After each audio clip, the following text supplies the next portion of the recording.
United Airlines agreed to buy 34 777s for delivery in 1995 and to take an option on another 34 for delivery 3 years later.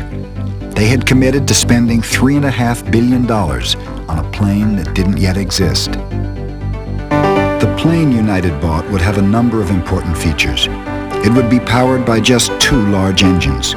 It would be guided by a state-of-the-art electronic control system, and it would be built from the newest and most reliable materials. It would also be a very big airplane. Not quite a jumbo, but not far from it. The diameter of the engine would be as wide as the whole fuselage of a 737, and the horizontal tail would be equal to the 737's wing. But it was the interior of the plane that most interested the customer. To show off the interior layout, Boeing spent hundreds of thousands of dollars on a life-sized mock-up. It would be an essential sales tool. Early on, Lord King, chairman of British Airways, was given a guided tour. Hello. Lord King is shown an important area at the back of the mock-up, called by salesmen the dirty pool, with an emphasis on how the 777 would compare with the competition. So all the wide bodies flying today, because what we were after was, you said make it bigger and make it roomier. Well, this is what people are used to flying. Here's the contour, and here's the bends. Here are the bends. Here's the 777, the 5 inches larger. You can see the contour, and then the effect of the bend. Okay, Right, let's look at the back. In previous Boeing planes, full-scale mock-ups of the aircraft, inside and out, were not just marketing tools. They performed an important role in the design process. With the 747, for example, Boeing built several life-size mock-ups of the whole plane, with every part modeled in detail before the design was finalized. It was the only way the engineers could see whether or not the pieces fit together.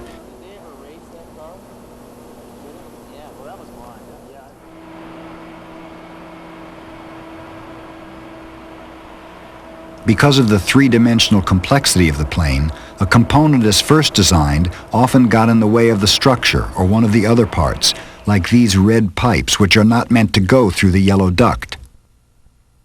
With the 777, Boeing wanted to find ways to catch these interferences, as they're called, before the assembly stage. You have 5,000 engineers designing the airplane. It's very difficult for those engineers to coordinate with two-dimensional pieces of paper. For a designer who's designing a air conditioning duct to walk over to somebody designing structure and say, now here's my duct, how does it match up with your structure? And they've got two-dimensional pictures, very difficult. So we ended up using the mock-up and, quite honestly, the final assembly line to finish up the integration. And it's very costly. You end up with an airplane that's very difficult to build. It all has to do with visualizing 3 dimensions on a 2-dimensional drawing board.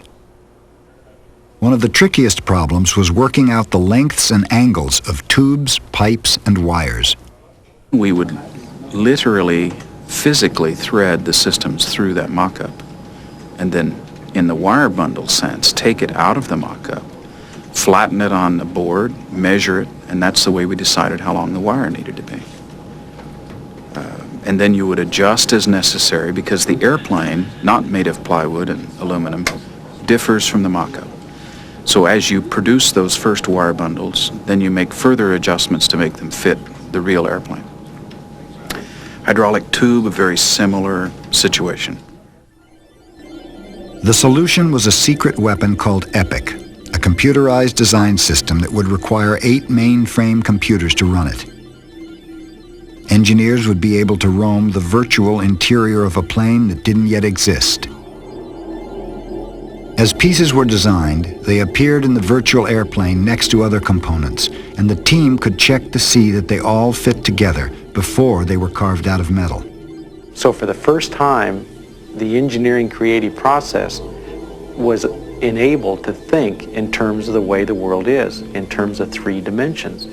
Now, computers don't design airplanes.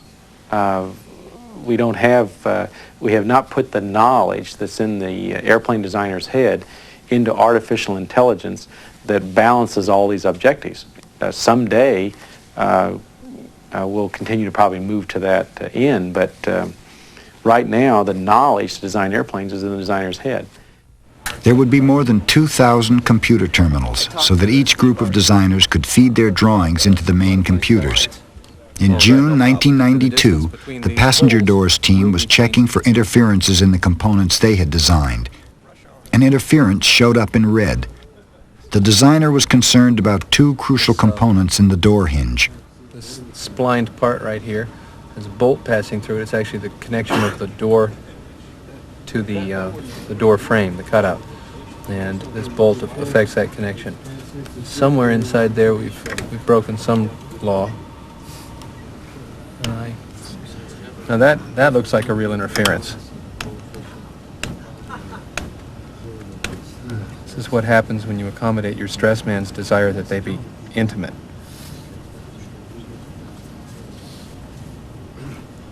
Ah, they interfere for the entire head of that bolt. But the actual amount it interferes, we really tell by cutting through the two of them and looking at an accurate cut, which doesn't take hardly any time at all.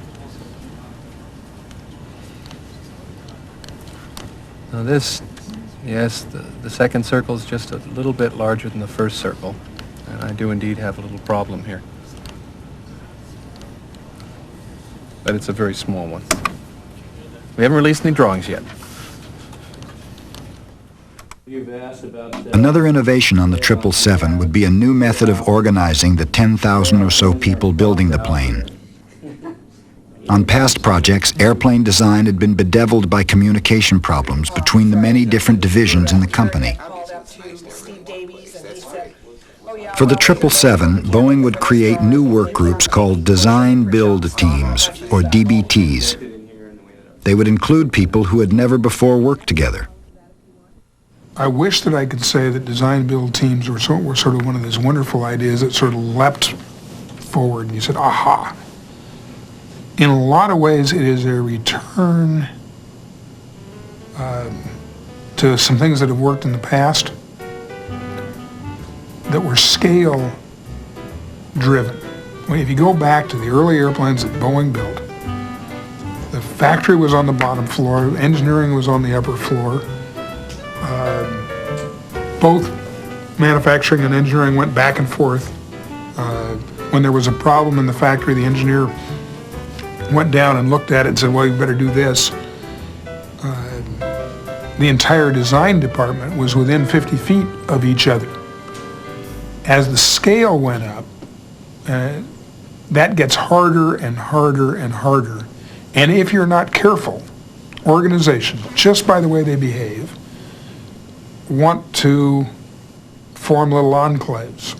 So structures goes off over here, and air conditioning goes off over there, manufacturing goes over here, and planning goes over there, and finance goes over there.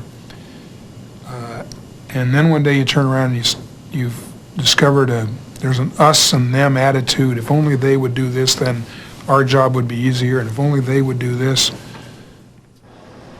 The passenger doors were designed by one of over 200 design build teams, each responsible for a major component. Making an airplane door that works involves the complex interaction of geometry, materials, manufacturing, and in-service maintenance. At one point, this team faced a problem that brought up all these factors. That's a full-size drawing of the two cutouts in the door skin that are located very closely together. And again, our principal concern is making sure that with all of the parts that have to be integrated into this area and the fasteners that have to be put in the skin, do we have enough room to do all of that, and will the assembly be durable and damage tolerant? The problem involved a metal area of the door skin between the window and the door handle cutout that was uncomfortably narrow. The designers have two questions.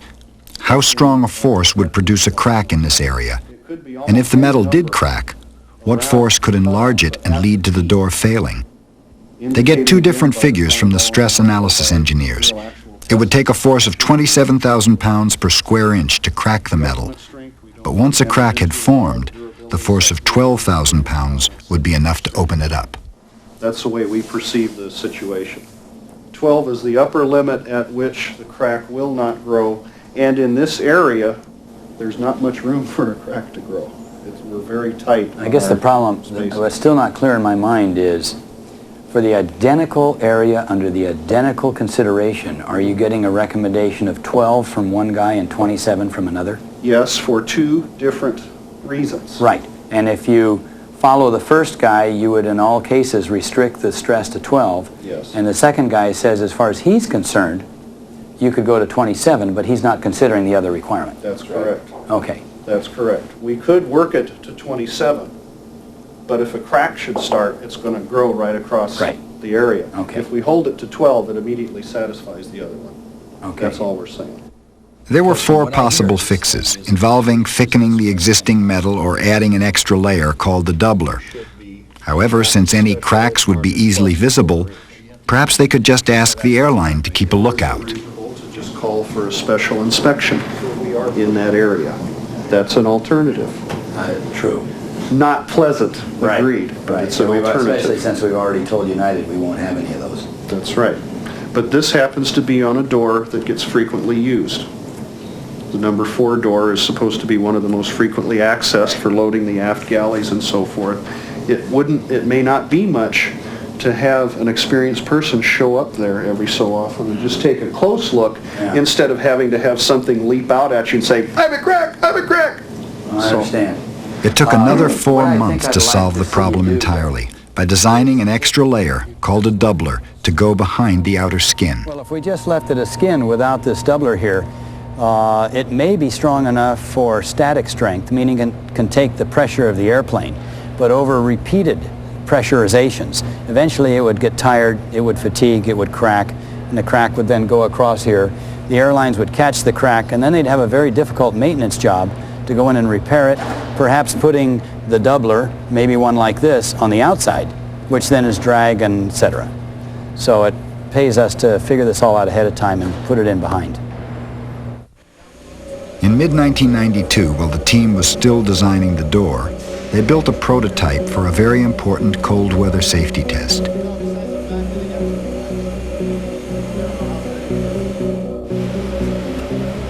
The engineers wanted to see if the door could be opened in the worst imaginable conditions of icing on the outside of the fuselage.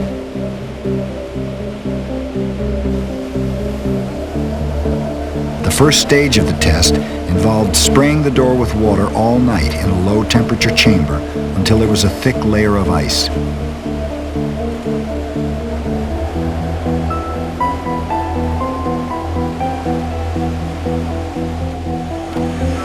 Welcome to the Bahamas.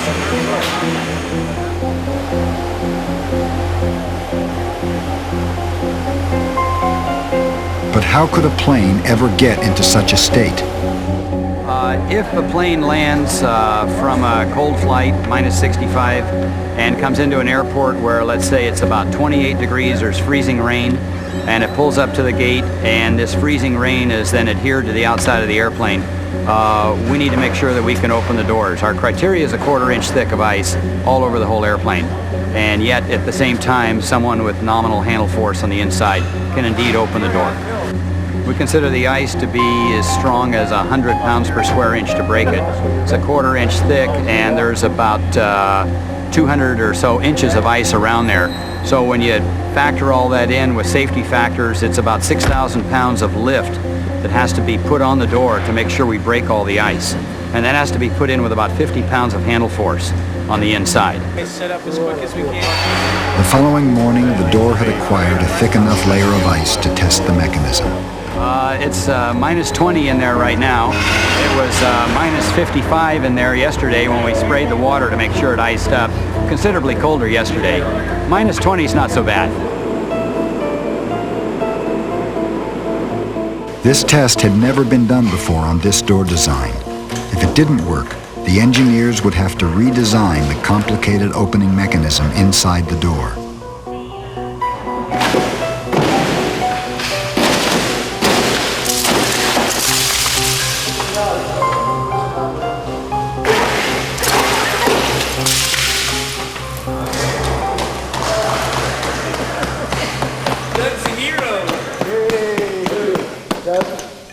all that, man. See, all the way across here, it had to come up and bang. Yeah, Healed a bunch of it right now off this the bat. is, the girth bar was right against here? Right, this is all the fabric for the girth bar. That's great. It'll show up automatically, Frank. Boy, it's nice. This is a big key test, and it worked great. Feel real good about it.